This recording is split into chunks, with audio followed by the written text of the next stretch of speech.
Hey guys, I am back. Let me put up my banner real quick. Working with me live soon. Reading Shift Your Mind, Shift the World by Steve Chandler. All right. So we are almost finished with Shift Your Mind, Shift the World by Steve Chandler. And then think really soon, this is an excellent book, The Ultimate Coach.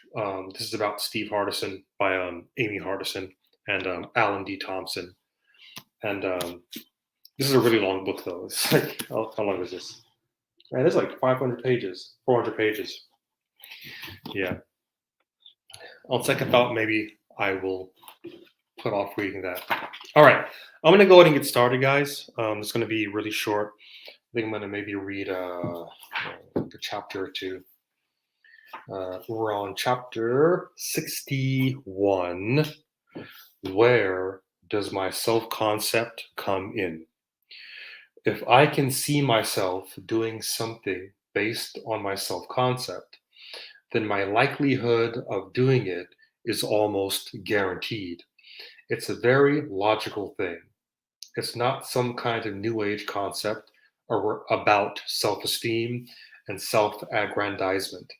It's how the human mind works, and it has everything to do with success.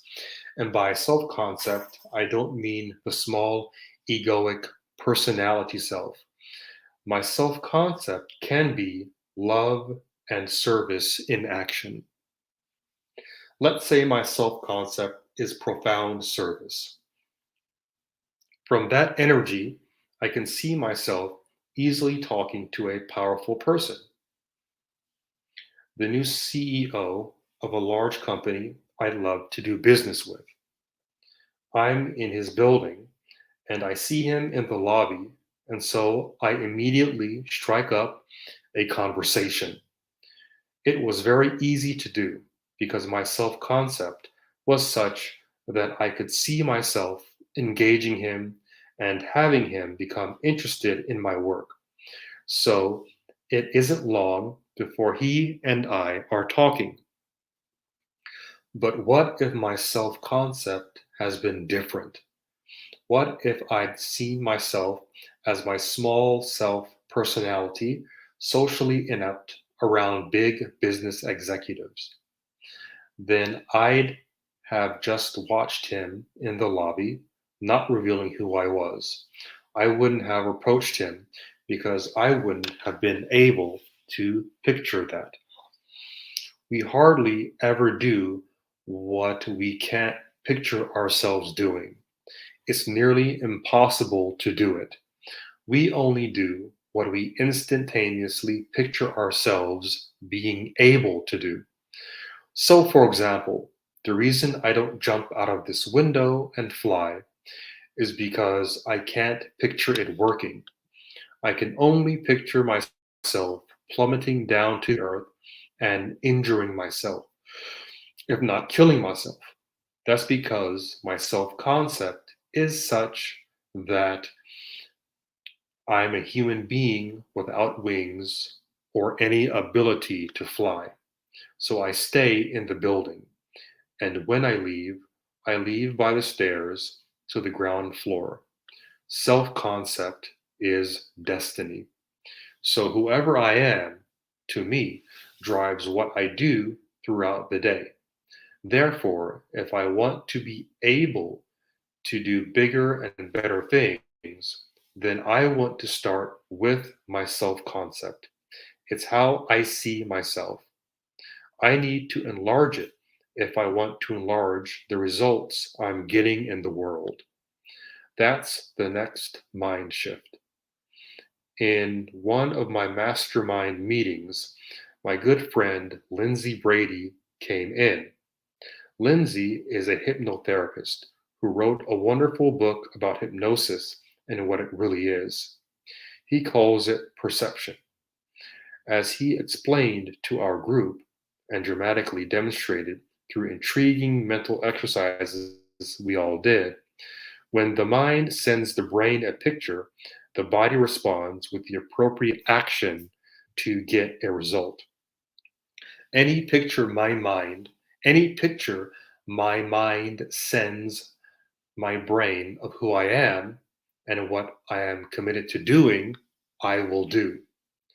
When there's an opportunity to do that thing I pictured, I will just move right in and do it, and it will feel natural to me. Self concept is destiny. So it's time to pay attention to my self concept and not let it contract into a permanent small person. I want to allow it to continuously expand into the infinite creativity of the universe. Here's one way that has helped me and many others. Whenever you do something that results in a successful outcome, log it into a file called Who I Am. Let's say you have a great client conversation, or you send an email that gets someone to purchase a large training program. Anything that has a good result, you anchor it. You have that be who you are. Save the picture of it as the real you because really you did do it. So it's not some pretend thing that you have to convince yourself of or that you have to try to believe in. It's reality, it's certainty. It takes you out of the fear based world of trying to believe or dying to believe. If this is new to you, keep a journal. Write down all the things you do that were really successful and productive so that you can focus on those things before you start your tasks. It's the real you based on reality, not some frantic affirmation that's based on who you are trying to become.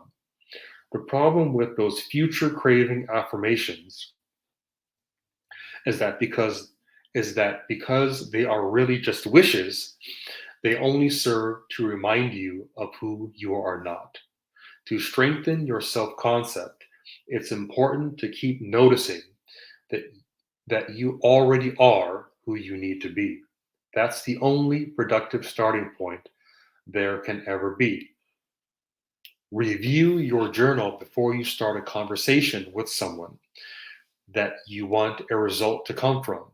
If you're in sales, and who isn't, and you're going to have a conversation with someone that you could sell something to that would have a good financial result for you, take a moment before the call to refresh and reboot your own mind, in your own mind, who you really are.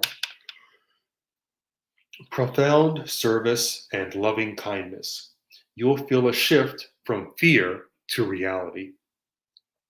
Why just wander into that call feeling contracted, small, personal, blind, and vulnerable?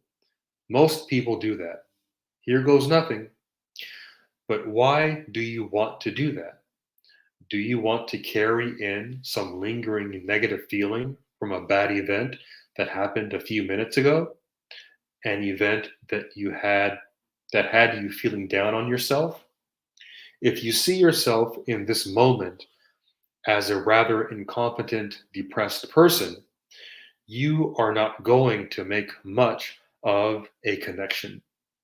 Your own self esteem is always the first thing other people pick up on. Find the feeling of service in yourself. Find the love of your work and the love of others. Before every call, shift by rehearsing. Go over the flowing creative energy that you really are. Is that an artificial manipulation of the mind? No. It's reality. It's reality based. It's more real than being vulnerable and weak is. It's no more artificial than a pianist who rehearses prior to the concert. No one denigrates the pianist and says, "Well, if you have to rehearse, it must not be natural for you to play the piano." Everyone admires the pianist for rehearsing. She has put in hours at the piano so that when she plays for us in concert, it's a beautiful thing. Wow, it sounds so natural and real and wonderful and spontaneous and expressive and emotional, right through her hands to the keys. It's been rehearsed again and again and again. I remember when I first started giving speeches, my self concept was not good. I would think, I don't know how I am going to come across. I don't know what they're going to think of me. I better stay in a safe territory and talk about safe things and establish my credentials early and walk a narrow path so I don't make any mistakes and don't do anything too risky and offend them or make them not like me. You can see how exciting that talk is going to be. Ho hum, wake me when it's over. It was impossible for me to succeed from that position. There was no freedom in it. There was no strength or love or joy or energy. But once I could rehearse and create in my own heart and mind a self concept of a loving energy that really connects. And in my rehearsal, I could go back over where what's happened in the past. Then I could re anchor that and reconfirm it with me. Now I could say, that's me, universal love and creativity. That's the real me. That's who I am. You can do concept anchoring with anything, no matter what task lies before you. You see yourself being able to drive the mountain road safely and also get there on time. Now you can enjoy yourself on the ride. You actually picture that. That's a mind shift that shifts the world around you. It's the biggest, most exciting change in human psychology in the past 100 years. And that is the fact that ordinary human beings can internally wake up to who they are. They don't need decades of therapy or meditative training to do that because they have the ability to see that it's all made up anyway. And it's not a bad thing that it's all made up. It's a beautiful, powerful, creative thing. When you see that your brain is there to create reality for you, and that's why you have a brain, everything becomes a creation instead of an externally produced crisis. The kingdom of heaven is within you. So that's chapter 61. So let's go ahead and stop here, guys. And I have to give up. I have to get up at 5 for a meeting. So I'm gonna go ahead and take off, guys, and have a nice night.